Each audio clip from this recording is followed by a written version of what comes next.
Hi, and welcome back to the Bundesliga Beard. So we just wrapped up match day 27 on Sunday with 3 games finishing out there, and we have a quick turnaround before match day 28, which starts on Tuesday and on Wednesday, an English week as they call it in the German Bundesliga, because in England they do a lot of these midweek kind of games. So I'm going to give you a quick breakdown of match day 27, reset the table for you going into match day 28, and give you the matchups for Tuesday and Wednesday.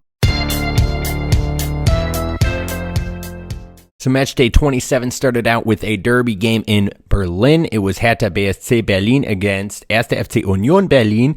Historic occasion, first time that Union was playing at the Olympiastadion in the first Bundesliga. In the first game of the season when these two met, it was a 1-0 victory for the newly promoted side Union Berlin, but this time did not go the same way. It was actually a runaway for Hertha BSC in their home stadium as they won 4-0 in that game.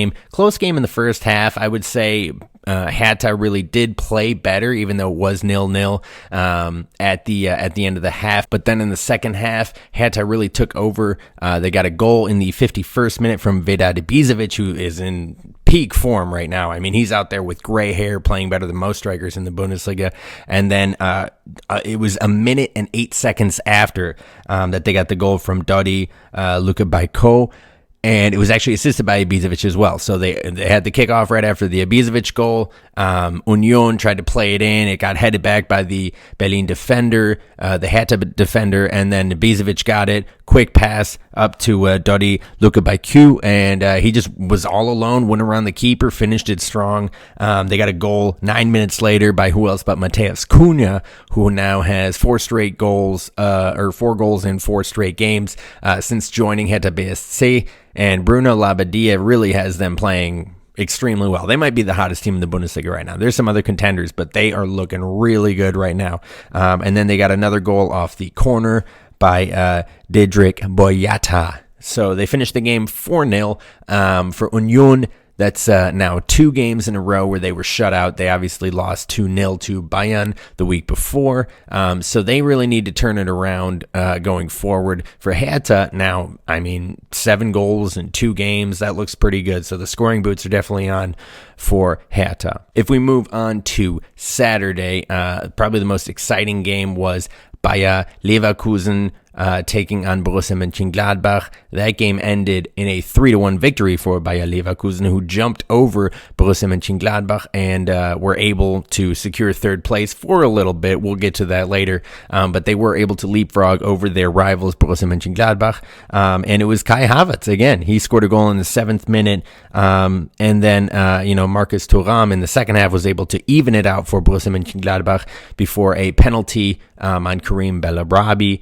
He was tackled. He shot the ball, but then was lately it was a penalty.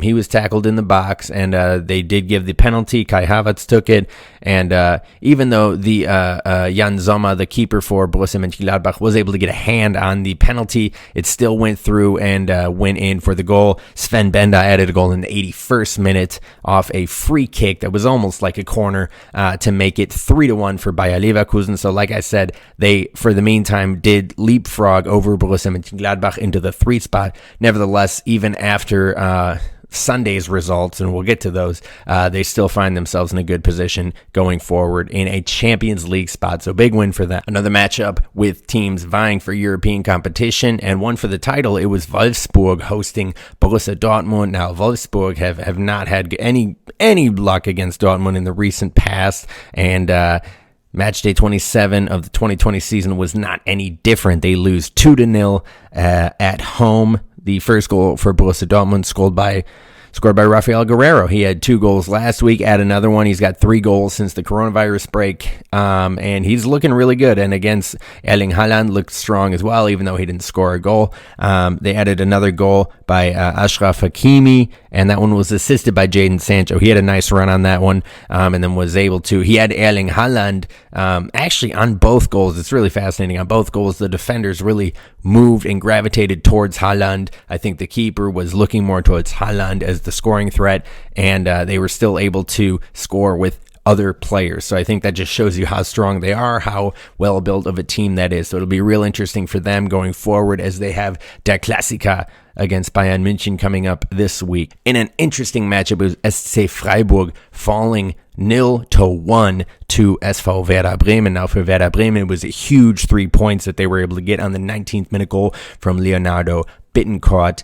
They are, in a relegation position right now. They still are, even after these 3 points, but with the game in hand and able to actually pick up those 3 points, it went a long way towards trying to get out of one of those relegation positions moving forward. So the fight is still very much uphill for them, but those 3 points were huge for Werder Bremen. The last of the early games on Saturday was SC Paderborn against TSG 1899 Hoffenheim. Here you have really polar opposites not polar opposites, but pretty much opposites parts of the table here. You have SC Paderborn, who is still in last place even after this game, taking on Hoffenheim, who is still competing for for a Europa League spot. And in this game, it was 2 early goals. In the 4th minute, it was Robert Skov for Hoffenheim, and then 5 minutes later, Dennis Sebrini scoring a goal for Paderborn, and it ended in a 1-1 draw. So 1 point for each one of those teams.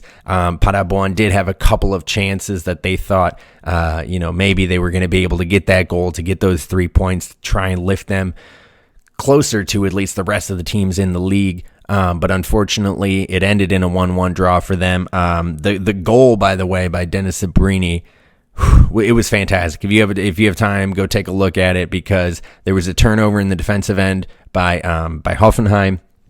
And he got the ball and he said, you know what? I think my best chance is if I just try and bang this. And he did. He just curved it right around Baumann, the keeper for Hoffenheim, and scored it right there. And it was a big goal for them. And it was early. It was an early flurry of goals and nothing after that. But nevertheless, 1 point for each team in that one. Moving on to the late game on Saturday, it was league leaders FC Bayern München hosting at the Allianz Arena Eintracht Frankfurt. And the scoring started early, as it normally does for Bayern. In the 17th minute, Leon Goretzka scored a nice I He got the ball passed into him by his teammate Thomas Müller, who now has 17 assists on the season. And then his finish, again, I tried putting the highlights in one of these videos and it got flagged for copyright. So, you know what, just do yourself a favor and watch some of the highlights from this weekend, because there were some great goals and Goretzka's was one of them.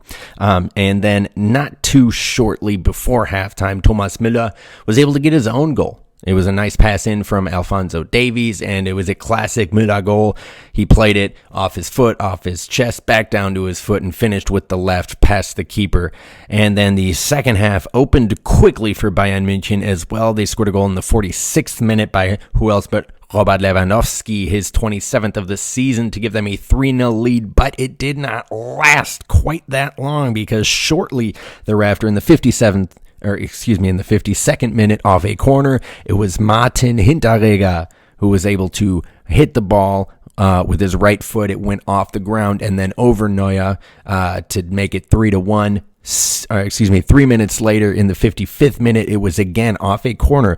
Martin Hinteregger with his head on the second goal. Boom! All of a sudden, it's 3-2. Everyone in the Allianz Arena is like, "Are you kidding? Is this really what's about to happen?" But it didn't last that long. Alphonso Davies was able to get the 4th goal for Bayern München in the 61st minute. A little bit of a mistake by the defenders for Eintracht Frankfurt led to Davies having an open look from point blank, essentially, and he was able to bury it. And then in the 74th minute, Bayern München picked up another goal, this time an own goal from Martin Hinteregger. You heard his name a lot. He kind of scored a hat trick. He scored 2 goals and an own goal. I don't know if that counts as one cumulative goal or a hat trick, but either way, he scored that own goal in the 74th minute. Serge Gnabry he had a great run, and he tried to play it in on goal, and Hinteregger actually the ball just got fumbled between his legs and ended up going in. Not much he could have done on that one, but nevertheless, that closed the scoring 5-2. With that, FC Bayern München able to keep their 4-point lead over their arch rivals, Borussia Dortmund. Moving on to the Sunday fixtures, we'll start with Schalke against FC Augsburg, this time in the Veltins Arena. And it was a game that Schalke needed, and they did not get it. They lose 3-0 at home. A quick goal by Edward Löwen in the 6th minute gave Augsburg a quick lead, and then they were able to get a second goal in the 76th minute. So 70 minutes in between their 2 goals. and then they were able to open it up with a third by Cordova in the 90th minute. Overall, Schalke just did not look like they were ready to play for Europa League spots. I mean, they were at home, and I know without fans it doesn't mean quite as much, but they're taking on a team in Augsburg who's more on the relegation end of the table than the Europa League end of the table. And having just come off a 4-0 defeat the week before, I really thought Schalke was going to play better than this, but they didn't, and now they're in a real tough position going forward. Next on the docket, it was erste FSV Mainz 05 hosting at the Opel Arena RB Leipzig, and this was a game that Leipzig definitely and desperately needed, having drawn 3 straight and falling pretty much out of contention for the title, but still competing for a Champions League spot, and boy did they deliver. They win 5-0 going away, and a hat-trick also for Timo Werner, so he was able to end his goalless streak and bring his total up to 24 for the year, 3 behind Robert Lewandowski. Also goals from Yusuf Paulsen in the 23rd minute and also Marcel Sabitzer in the 36th minute as well. So with that, Leipzig, like I said, Bayer Leverkusen jumped over both Leipzig and Borussia Monchengladbach for a little bit, but then after Leipzig was able to pick up the 3 points on Sunday, they now jump over Bayer Leverkusen and are in 3rd place. We'll look at the table here in just a bit, but a huge 5-0 win for Leipzig. Last game of the weekend, it was erste FC Köln against Fortuna Dusseldorf, a derby game. We started the week with a derby game, and we ended the week with a derby game. And a familiar score for Köln fans. It's a 2-2 draw. But this time it was a little bit different for them. So the scoring opened in the 41st minute. Dusseldorf scored a goal. It was Kenan Karaman scoring that one. And then they started the second half, and in the 61st minute, Eric Tommy scored a second goal for Fortuna Dusseldorf, and it looked like it was all but over. It really did. I was watching that game on Sunday, and I was like, well, it looks like Dusseldorf was able to, fight their way closer to out of relegation. They're currently in the 16th spot, that playoff relegation spot, and I really thought they had earned the 3 points, but then lo and behold, here comes Köln at the end of the game, throwing men forward and throwing balls in the box. Anthony Modeste, who came on as a substitute, scores in the 88th minute to make it 2-1, and then 2 minutes later, right before stoppage time, it was Cordoba who scores another one, 2 headers, 2 great goals. Honestly, you can't even be mad at Köln for it because, they scored great goals. I think Fortuna Düsseldorf definitely deserved to win that game, but at the end of the day, they didn't. They blew it. They did what Köln did the week before. They blew a 2-0 or 2-0 lead, and here they are with a draw, only 1 point, and not what they needed. But for Köln, after having the 3 points clawed away from them last week, I think it had to feel good to do that to another team this week. So that wrapped up the week, a 2-2 draw in the derby game between Köln and Fortuna Düsseldorf. Let's look at the table. So starting with the top half of the table, like I said, FC Bayern München with their win, 5-3 over Eintracht Frankfurt, keep their 4-point advantage over Borussia Dortmund with 61 points. Dortmund, like I said, they won 2-0 at Wolfsburg, now with 57 points. Leipzig, with their 5-0 win, moved to 54 points and the 3rd place spot. Big win for them. Timo Werner came up huge, and now in the 4th spot and the last Champions League spot with 53 points. Bayern 04 Leverkusen after their big 3-1 win over Borussia Mönchengladbach. Borussia Mönchengladbach now find themselves in 5th place, 52 points. So those last couple Champions League spots, as we can see, are all within a couple points of each other. All those teams are really close. But in terms of the title race, I still think it's just between Bayern and Dortmund. I don't think Leipzig is going to be able to make up the 7 points, just like I don't think Leverkusen is going to be able to make up the 8 points. It was an 8-point differential for Leverkusen coming in to the restart, and it's still an 8-point gap for them. They weren't able to pick up any points on the leaders in the first 2 games back, so it's just going to make it tougher and tougher as Dortmund and Bayern keep winning, but they play each other coming up this week, and we'll look at that, like I said, der Klassiker, but let's keep looking at the table. So in the last Europa League spot, VfL Wolfsburg, even though they lost, the teams below them did too. So they have 39 points, just like they did last week, and are still 2 points ahead of Freiburg, who again lost to Werder Bremen. So all of these teams really were not able to pick up any points moving forward. Schalke, right below Freiburg, they also lost, like I said, so still at 37 points. Hoffenheim, the only team within that conversation, within the top half of the table there, down at the bottom of it, who were able to pick up a point against Paderborn. 36 points for them now, moving to within 1 point of both Freiburg and Schalke, and 3 points, so 1 win out of the last Europa League spot. Moving to the bottom of the table, number 10, Köln. After they were able to pick up that dramatic 1 point against Fortuna Dusseldorf, they now are ahead on goal differential against number 11, Hertha Berlin. They both have 34 points, but Köln with a -6 versus the -9 goal differential for Hertha Berlin. Although they're Berlin with Bruno Labbadia, they're doing everything they can to erase that goal differential. 7 goals to none in their last 2 games since the restart. They look phenomenal. Like I said, maybe the hottest team in the Bundesliga. Below them, Augsburg. Huge win for them over Schalke, 3-0. They're now into the 12th position, tied on points, but ahead on just 1 goal with the goal differential against Union Berlin, who's also at 13 with 30 points. Number 14 is Eintracht Frankfurt, 2 straight losses for them after the break, and now only 28 points for them, 1 point ahead of the number 15 side, FSV Mainz 05, with 27 points. Now moving into the relegation part of the table, the playoff spot, the playoff relegation spot, it is Fortuna Dusseldorf. Like I said, huge point for them against Köln, their rivals, but they were looking for 3. If they'd have had the 3 points, they would have been 1 point behind Mainz, right? They would have had 26 points right now. They'd be 1 point out of a secure spot in the Bundesliga, but they blew it. And still a decent point for them in terms of, making sure that they don't fall too far below. But considering that Werder Bremen below them were able to pick up 3 points, it's now even closer for that last playoff spot. 17, Werder Bremen, 21 points and a game in hand. They're really making a push to try and get to at least that playoff spot, if not move completely out of the relegation position. They still have a chance. They still get to play Eintracht Frankfurt one more time, who is falling closer and closer to the relegation end of the table. And then we finish it out with number 18, SC Paderborn. They really could have used those 3 points. If they'd have had those, they'd be 1 point behind Werder Bremen right now. But with only the draw, they are now at 18 points, pretty much falling behind everyone else in the table. So that wraps up the table. Let's look ahead to match day 28. So match day 28 starts out with Der Klassiker, the biggest game in all of German football. It is Borussia Dortmund against FC Bayern München, as in many years. This one is going to be for the title. If Dortmund are able to win this game, they will pull within 1 point of Bayern. If Bayern is able to win the game, they will now extend their lead to 7 points over Dortmund.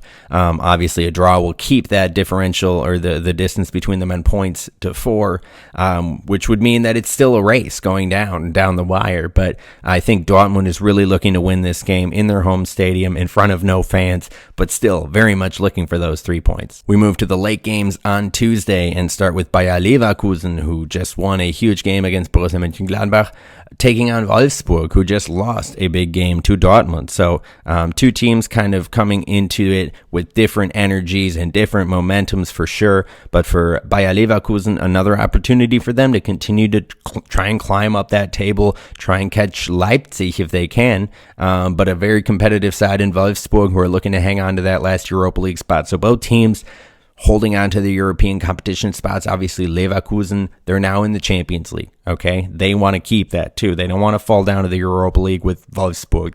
They're trying to keep Champions League for sure. For Wolfsburg, trying to get that Europa League spot. Up next, Frankfurt, Eintracht Frankfurt, hosting SC Freiburg. Now, Freiburg, both of these teams lost last week, but for Freiburg, it was a bigger loss, I think, because they were playing a relegation side, and they're competing for something. They're really competing for European competition. They're really close to it, only 2 points away from Wolfsburg. For Frankfurt, they need to stop their slide, okay? They've been losing way too much, and they are now really close to that relegation position. I know they have a game in hand, but that game is against Werder Bremen, who has everything to play for as well, so that's not going to be a gimme at all. So they really need to pick up some points in this game. Up next, SV Werder Bremen. I just talked about them against Borussia Mönchengladbach.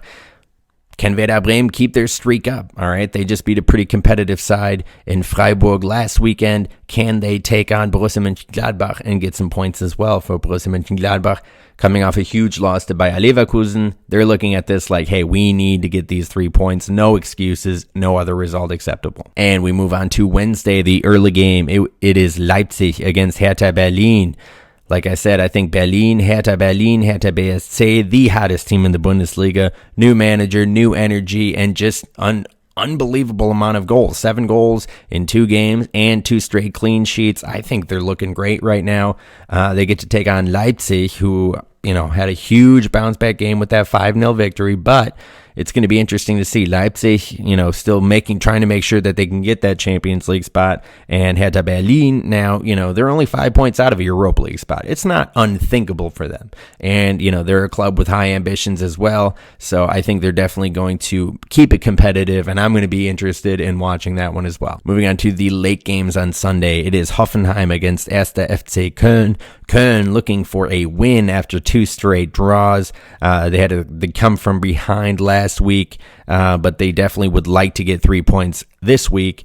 And they are taking on a Hoffenheim team who tied against Paderborn. So they're definitely, they lost the week before to Hertha Berlin, and then it tied to Paderborn. Really going in the wrong direction for them, as they're still trying to compete for one of those Europa League spots as well. Up next, it is Fortuna Dusseldorf against FC Schalke. Schalke now looking to really make sure they can get 3 points to really compete for your Europa League spot. Fortuna Dusseldorf, who just had 3 points clawed away from them by their rivals, would love to get 3 points as well. And I think they see Schalke as beatable. Okay, they've lost huge games the last 2 weeks. I think they're looking at this like, why can't we come in and take 3 points from them as well? For Schalke, this is a great opportunity. You're taking on a relegation side who just had, 3 points taken away from them. Take 3 points away from them again by winning, and try to make yourself competitive again going into the last couple games, 5, 6, 7 games of the year. Up next, Augsburg, the team that beat Schalke 3-0 last weekend, taking on SC Paderborn. For Paderborn, I really think, this is a game they look at and say, hey, winnable. Augsburg is a bottom half of the table team. All right. They were competitive against Hoffenheim. Why can't they be competitive against the Augsburg? And for Augsburg, they have to look at this and say, hey, man, if we can't get 3 points against the bottom team, what are we doing? And the last game of the English week, on Wednesday, it is 1. FC Union Berlin against 1. FSV Mainz 05. Both of these teams coming off of big losses. I think they both want to right the ship for sure. For Mainz, I think it's a little bit of a bigger game just because they keep slipping closer to relegation.